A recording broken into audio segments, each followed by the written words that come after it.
first moved here, started out in Hayward, California. We moved here, we were flying F-51 Mustangs.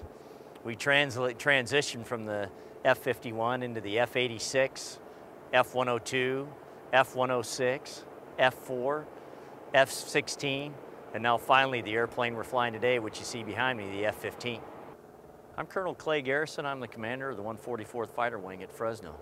We're an Air National Guard fighter wing. We're based at the Fresno Air Terminal. We have about 80 acres of land that we lease from the city on the south end of the Fresno Airport.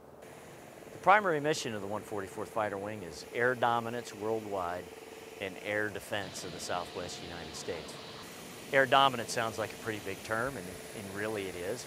Essentially, as the time has gone on, the size of the Air Force has continued to shrink, but the amount of combat power that's available to the United States Air Force continues to grow.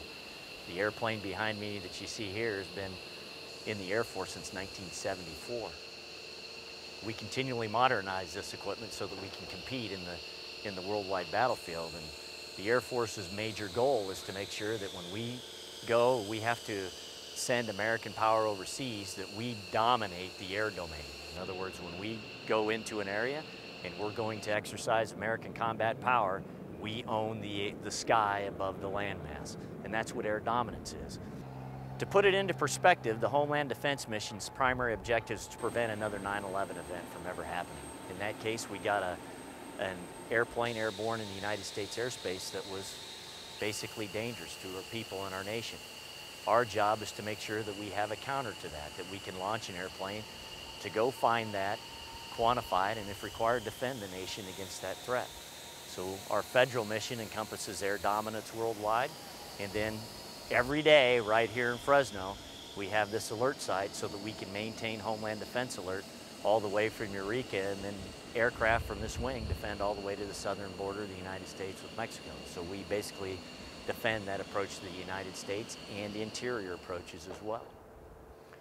The Air National Guard is unique because we have this federal mission, this air dominance and this Homeland Defense, but we're also the National Guard. We're the California Militia, if you will.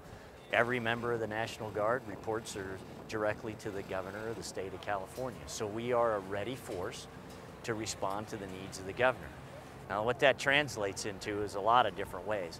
We maintain the Homeland Response Force here at the Air Base. We are the basically FEMA Region 9 medical response force. So if there's a disaster, maybe there's a terrorist use of chemical weapons, nuclear weapons, or there's an earthquake, or there's a major industrial disaster, we have a team of medical personnel that are able to go into that hot zone, if you will, or the disaster zone on very short notice, on 6 hours notice, set up a triage facility, and then working with our partners in the California Army National Guard, go into the area, pull out survivors, medically triage the survivors, clean them if they're chemically contaminated, and then move them towards medical facilities where they can be helped and then obviously made better. It's that initial response. We maintain that response here in Fresno. The other responses we have is a base is like a municipality. We have fire departments, we have civil engineers that run the plumbing and the electricity, we have communications gear. The military is very self-sufficient, so we can go into an area by ourselves and operate. So guardsmen are value added to your community.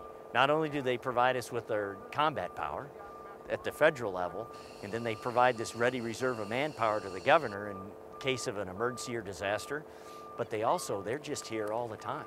They're ready to go, they're helpful, and they're value added to the community. It's a lot of goodness that the National Guard brings. We can't do what we do without the help of the community. We're a community-based organization.